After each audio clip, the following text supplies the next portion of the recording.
Hello everyone, welcome to Krishna Learning Center. My name is Radhika Mishra and today I am going to start accountancy. मैं कौन हूँ? मेरा नाम Radhika Mishra. I am post graduate in commerce and I am pursuing my MPhil. And today we are going to start accountancy. We will definitely cover class 11, 12, graduation, post graduation, most of the things. But of course we have to start with class 11. ठीक है. अब class 11 में पहला हमारा sentence जो start होता है, एक तो आपने कॉमर्स लिया है, all the very best for your further journey. That's a very beautiful subject, that's a very amazing subject. और इसके अंदर accountancy comes under one of the main subject. अब बुक देखा सबसे पहले, हे भगवान, जो भी बुक उठाया हुआ, टीएस ग्रे वाला उठाया हुआ, इनसाइड उठाया हुआ, this is very large book and you are like hey भगवान, इससे अच्छा तो साइंस ही ले लेते. बट कुछ सोच के कॉमर्स लिया है, that's very good, all the very best for your journey. And मैं कोशिश करूंगी कि आपकी उस जर्नी में मैं थोड़ी बहुत हेल्प कर पाऊँ. आई प्रॉमिस कि I will cover each and every topic of class 11 accountancy. अगर आप हमारे साथ जुड़े रहते हैं तो आपको ना किसी ट्यूशन की जरूरत है, ना ही कहीं पर आपको हजारों लाख रुपए खर्च करने की जरूरत है. आप सिर्फ यहाँ पर सुन सकते हैं जो मैं आपको बता रही हूँ. जस्ट एक कॉपी रखिए, एक पेन रखिए आपके पास और भरोसा रखिए. ऑब्वियसली बात है, भरोसा is very important. So accountancy, ठीक है. अब सबसे पहले अकाउंटेंसी में हमने क्या देखा कि अकाउंटेंसी की आपको एक ब्यूटीफुल सी डेफिनेशन दे रही है.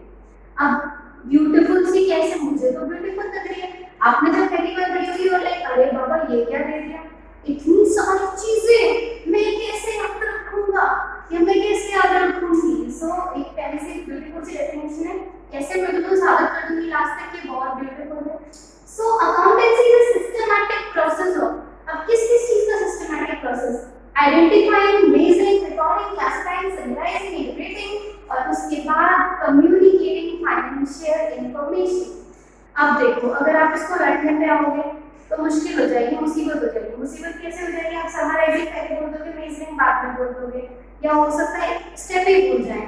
बट ये जो वर्ड्स देख रहे हैं ना, this is not just a definition, this is your complete accounts. जो आप identifying, measuring, recording, classifying, summarising देख रहे हैं, ये मेजरली आपका 11th क्लास में कवर है. And interpretation and your communication, this comes majorly under class 12 या उसके आगे आता है. सो अब हम क्या करेंगे? बेसिकली इन सब चीजों को समझने का कोशिश करेंगे, कंसेप्ट समझने का कोशिश करेंगे. अब इसके अलावा क्या है, कंसेप्ट समझ में आ गया तो पूरी अकाउंट्स, पूरी वर्ल्ड की अकाउंट्स सिर्फ 3 कंसेप्ट पे बेस्ड है. ये मैं आपको अगले आने वाले वीडियोस में बताऊंगी. तो 3 कंसेप्ट, उस 3 कंसेप्ट पे पूरा अकाउंटेंसी बेस्ड है. बट उससे पहले उसका आपको एबीसीडी तो पता होना चाहिए ना. यार एबीसीडी नहीं है, आइडेंटिफाइंग, मेजरिंग, रिकॉर्डिंग, कुछ है, इसके बारे में हम जानने का ट्राई करते हैं कि ये है. सो सबसे पहला वर्ड क्या है? It is a systematic process. अब वर्ड देखिए आप, सिस्टमैटिक प्रोसेस. अब देखिए प्रोसेस क्या होता है? किसी भी चीज को, कोई भी काम करने का तरीका इज नोन एज प्रोसेस. अब देखिए यहाँ पे प्रोसेस क्या है? Systematic process. यानी कि अकाउंटेंसी में ये बहुत जरूरी है कि आप सारी चीजें स्टेप बाय स्टेप करें, सारी चीजें आप प्रोसेस आउट करके करें. सब चीजों का एक लेवल है. जैसे फॉर एग्जांपल ऐसा नहीं है कि आपने पहले ही कुछ चीज बहुत ज्यादा सोच ली और उसके ऊपर आपकी अकाउंट जो होगी बेस्ड हो जाएगी, ऐसा नहीं है. You have to think about it very minute.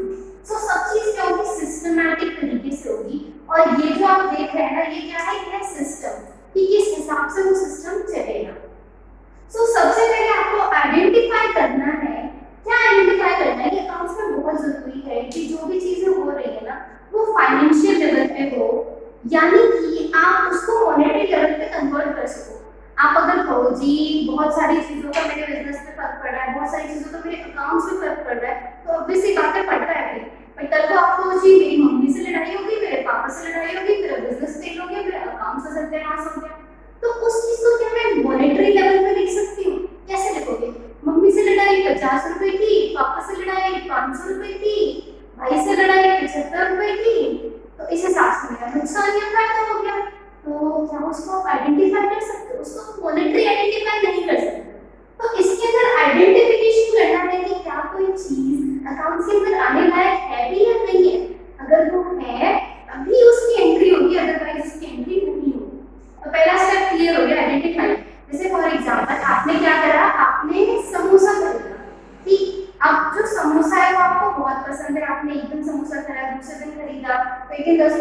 ₹20 का, ₹30 का। सो बना लेते हैं प्यारा सा समोसा।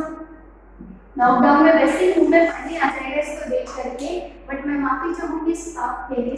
सो आपने क्या करा जी, समोसा लिया, समोसे को आपने आइडेंटिफाई किया कि हाँ ठीक है, इसको मैंने पैसों में खरीदा है, तो इसको मैं एंटर कर सकती हूँ अपनी बुक्स ऑफ अकाउंट्स में। इसकी एंट्री बुक्स ऑफ अकाउंट्स में होना पॉसिबल है। तो जी पहला स्टेप समोसे ने क्लियर कर दिया और समोसा भैया हो गए खुश। ये मजा आ गया, तो बुक्स ऑफ अकाउंट्स में जाएंगे, लाइफ में तरक्की मिलेगी। तो बुक्स ऑफ अकाउंट में समोसा हो गया खुश। अब दूसरा स्टेप है मेजरिंग। मेजरिंग का क्या मतलब है? मेजरिंग मींस कि आपने जो बुक्स ऑफ अकाउंट्स में समोसा लिखा, वो समोसा कितने का लिखा? पता चले ताऊजी ने ₹2 करोड़ का समोसा लिख दिया, इतने में तो पूरे संसार का समोसा नहीं आ गया। तो अब आपको मेजर करना है कि इसकी रियल में जो वैल्यू है वो क्या है, इस समोसे की रियल मॉनेटरी वैल्यू है क्या? तो आपने देखा जी हाँ ठीक है, मैंने इसको मान लो लगभग ₹10 में खरीदा, तो इसकी रियल वैल्यू क्या हो गई? ₹10 हो गई। तो आपने उस ₹10 की क्वालिटी मेजरिंग कर ली कि ₹10 था। बट आप ये देखो कि क्या ये सिर्फ ₹10 रहेगा? अकाउंट्स में क्या करते हैं, इन चीजों के अलावा, इन चीजों से रिलेटेड जो चीजें होती है ना, हम उसको भी एंटर आउट करते हैं। उन चीजों को कैसे एंटर आउट करते हैं? मान लो ₹10 का समोसा ले जाने के लिए आपने एक रिक्शा करी और उस रिक्शा वाले भैया को आपने ₹50 दिए, तो अब आपका समोसा ₹10 का ही हुआ। अब आपका समोसे की वैल्यू शायद ₹10 थी, बट वैल्यू क्या हो गई, इसकी रियल वैल्यू क्या हो गई? ₹60। तो ये सब चीजें आपको इस स्टेप में मेजर करनी होती है। भैया अकाउंट्स बनना है, अरे अकाउंटेंसी क्या होती है ना, जैसे हर सब्जेक्ट परिवार में एक सदस्य जैसा वर्क करता है। जैसे हिस्ट्री है, हिस्ट्री दादाजी है, मतलब सब चीजें ऑब्जर्व करेंगे, ध्यान रखेंगे। और उसके अलावा बहुत सारी इंग्लिश है, इंग्लिश खूबसूरत सी जो भी आप इमेजिन करना चाहो वो है। So there are different subjects. Accountancy मतलब अकाउंटेंसी मुनीब चचा, या एक्चुअली चाचा जी है हमारे, तो ये मुनीब है, तो इनको सब चीजों का सब ध्यान रखना है कि हाँ ठीक है अकाउंट्स में क्या हो रहा है, क्या कर रहा है, पैसे से रिलेटेड सारी चीजें होगी। सो अब जी आपने मेजर भी कर लिया, अब आइडेंटिफाई भी हो गया, मेजर भी हो गया। अब क्या करोगे, आप इसको रिकॉर्ड करोगे बुक्स ऑफ अकाउंट्स में। समोसा इज लाइक ये बहुत मजा आया, मेरी बहुत तरक्की हो गई। तो समोसा भैया ऑब्वियस सी बात है खुश थे, थोड़ा और खुश हो जाएंगे, थोड़ा और खुश हो जाएंगे, आप भी खुश रहेंगे। सो अब अकाउंट्स में ये समोसा भैया ने कहा हमारी जी रिकॉर्डिंग हो जाएगी। तो इनकी रिकॉर्डिंग कहाँ पे होगी? सबसे पहले किसी भी अकाउंटेंसी रिलेटेड वर्क की जो अकाउंटिंग होती है ना, वो जर्नल के अंदर। अब जर्नल किसी में भेदभाव नहीं करता, चाहे वो कैश हो, उधार हो, किसी जने की नकदी हो, या दुनिया का कोई भी सामान हो, जर्नल के अंदर सब चीज का एंट्री जो हो जाता है वो हो सकती है। अब आपने इस चीज का रिकॉर्डिंग कर दिया कि बुक्स ऑफ अकाउंट्स के अंदर ये चीज क्या हो गई, ट्रांसफर हो गई, ये चीज क्या हो गई, एंटर हो गई। अब क्या है क्लासिफाइंग। अब देखो मान लो क्या आप जंक फूड में सिर्फ समोसा खाते हैं? सच सच बताना, आंसर ऑब्वियसली बात है नहीं होगा, क्योंकि समोसा ही नहीं खाते। समोसे के अलावा क्या खाएंगे? जलेबी खाएंगे, और क्या खाएंगे जी? बर्गर खाएंगे। ये बर्गर बना दिया, गंदा सा बर्गर बना, बर्गर की आंखें बना दो। सो अब क्या होगा, आपने मान लो 100 दिन समोसे खाए, आपने 50 दिन बर्गर खाए, हो सकता है कुछ दिन आपने समोसे जलेबी का कॉम्बिनेशन खाया हुआ। तो इन सब का आपने एक साथ रिकॉर्डिंग में क्या किया, जर्नल में एंट्री कर दिया। बट अब आप क्या करोगे, इसको क्लासिफाई करोगे।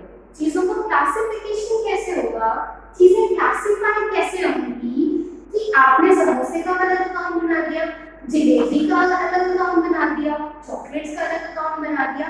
तो क्लासिफाई के अंदर चीजें क्या हो जाती है, एक साथ इस तरीके से क्लासिफाई हो जाती है, तो इजी हो जाता है पढ़ पाना। अब क्लासिफाई करने के नेक्स्ट पार्ट में हम क्या करेंगे, चीजों को समराइज करेंगे। अब समराइज करने के लिए बेसिकली हम ट्रेडिंग पीएनएल अकाउंट बनाते हैं, बहुत आगे है ये भी हम देखेंगे। और उसके अलावा समराइजिंग में हम बैलेंस शीट बनाते हैं। देखो बैलेंस शीट बेटा जान है अकाउंटेंसी की, कॉमर्स में आने से पहले इसके मीन्स तो जरूर पढ़ लिए होंगे कि बैलेंस शीट मैच हो जाती है तो बहुत बहुत ज्यादा खुशी होती है, ऑब्वियस सी बात है। एज अ स्टूडेंट तो बहुत ज्यादा खुशी होती है। इसके बारे में हम आगे आने वाले चैप्टर्स में जानेंगे। तो समराइजिंग हो गया कि आपने चीजों को क्या करें, अकाउंट्स में लिख दिया कि आपको पूरा जर्नल पढ़ने की जरूरत नहीं है, अब आपको पूरा का पूरा लेजर्स पढ़ने का जरूरत नहीं, क्लासिफिकेशन का जो अलग अलग काम होता है ना उसको लेजर बोलते हैं, तो लेजर पढ़ने का जरूरत नहीं है।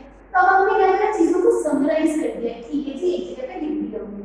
अब क्या करोगे आप उसका आप निकालोगे इंटरप्रिटेशन, अब आप निकालोगे जी उसका मतलब। अब मतलब निकालने का ये मतलब नहीं है कि आप किसी सीरियल के विलन बन जाओ और मोनिका के जैसे मतलब निकाल रहे हो अपना कि ओहो उसका आया प्रॉफिट, मेरा आया लॉस, ऐसे कैसे चलेगा। नहीं, आपको क्या करना है, सिंपली बुक्स ऑफ अकाउंट को स्टडी करके देखना है कि क्या चीज से फायदा हो रहा है, क्या चीज से नुकसान हो रहा है। नुकसान हो रहा है तो कितना हो रहा है। इंडिया के अंदर मेजरली बिजनेस 3 साल के अंदर बंद हो जाते हैं, बहुत सारे ऐसे बिजनेसेस होते हैं, आपके खानदान में भी किसी न किसी ने बिजनेस जरूर किया होगा। इसका रीजन क्या होता है, हम चीजों से सही से ना बुक्स ऑफ अकाउंट को इंटरप्रिटेशन नहीं कर पाते हैं। हमने ये सब ठीक से किया, हमारा इंटरप्रिटेशन लेवल ही रॉन्ग हो गया। हमने क्या देखा जी, नुकसान आ रहा है, दूसरे साल में नुकसान आ रहा है, इस साल में नुकसान आ रहा है, बंद कर। बट तरीका अलग होता है, तरीके हम धीरे धीरे सीखेंगे अभी। सो इंटरप्रिटेशन में क्या हो रहा है, आप चीजों को स्टडी कर रहे हो, समझ रहे हो, उसको मतलब निकाल रहे हो कि क्या मुझे बिजनेस सच में उतना फायदा दे रहा है जितना इसका पोटेंशियल है, या वो नुकसान दे रहा है। अगर वो नुकसान दे रहा है तो कैसा नुकसान है, कहीं तो ऐसा तो नहीं कि वो फिक्स नुकसान है, या ऐसा नुकसान है जो मेरी किसी गलती की वजह से हुआ है। वो सब किस लेवल पे होता है, वो सब होता है आपका इंटरप्रिटेशन के लेवल पे, इंटरप्रिटेटिंग द अकाउंट। उसके बाद जब आपने सब कर दिया तो आप इसे कम्युनिकेट करते हो, जो भी सारी फाइनेंशियल इंफॉर्मेशन है डिफरेंट जगहों पे, आप अखबार में छपवा सकते हो, या कई बार आपने देखा होगा न्यूज चैनल पे डिस्कशन होता है कि हाँ ठीक है अंबानी जी का इतना निकला और टाटा जी का इतना निकला, वो कंपेयर कर रहे हो एक दूसरी चीजों को। तो आपने लास्ट स्टेप पे क्या किया, इसको कम्युनिकेट कर दिया ताकि जो लोग इससे रिलेटेड है उसको स्टडी कर सके, और जो लोग रिलेटेड नहीं है वो उससे रिलेटेड बनना चाहे। अगर मान लो मुझे शेयर्स खरीदने होंगे तो मैं किस कंपनी के शेयर खरीदूंगी, जो कंपनी बहुत प्रॉफिट कर रही होगी, और वो पूरा कंसेप्ट वैसा नहीं है, बट हाँ मेजरली मैं उसका बैलेंस शीट जरूर देखूंगी। अगर मैं अच्छी फाइनेंशियल इंक्लूजन रखने वाली, ठीक से फाइनेंस के बारे में सोचती हूँ, तो I will study their balance sheet. अब बैंक में जो लोन देगा ना वो बैलेंस शीट के ऊपर ही देगा। सो ये सिर्फ हम आज बेसिक डेफिनेशन देख रहे हैं, सिर्फ एक छोटा सा इंट्रोडक्शन वीडियो है। अगर आपको पसंद आया तो आप प्लीज हमें कमेंट सेक्शन में लिख के बताइए, और अगर आपको लगता है कि इसके अंदर और कुछ चेंजेस हो सकते हैं, आपके सजेशन हमें बताना चाहें तो आप हमें सजेस्ट कर सकते हैं हमारे कमेंट सेक्शन में। आप हमारे चैनल को सब्सक्राइब कर सकते हैं अगर आपको आगे आने वाले इन वीडियोस के साथ जुड़ना है। बाकी भी बहुत सारे सब्जेक्ट के वीडियो प्लेलिस्ट में पड़ी हुई है, और प्लस आई विल से कि आप प्लीज इसको उन लोगों के साथ शेयर करिए जिसको उसकी जरूरत है। मेरा मेन मकसद है कि जो एजुकेशन है ना, जो क्वालिटी एजुकेशन है वो सब तक पहुंचे। जो लोग इसके काबिल है ना, जो लोग सिर्फ इस वजह से पीछे रह जाते हैं कि उन तक एक अच्छी एजुकेशन नहीं पहुंच सकती, आप अगर चाहें तो आप मेरी मदद कर सकते हैं उन तक ये वीडियो पहुंचाने में। सो आप हमारे साथ जुड़े रहिए, हमारा परिवार बनके रहिए, and I never call you subscribers, I call you my family, क्योंकि my passion is teaching and आपका पैशन ऑब्वियसली स्टडी है, इसलिए आप मेरे साथ जुड़े हो। So thank you so much. आप सबसे मिलते हैं अपने अगले वीडियो में, और बहुत अच्छा लगा मुझे पढ़ा के आए हो, आपको पढ़ के बहुत अच्छा लगा। So thank you so much, meet you all and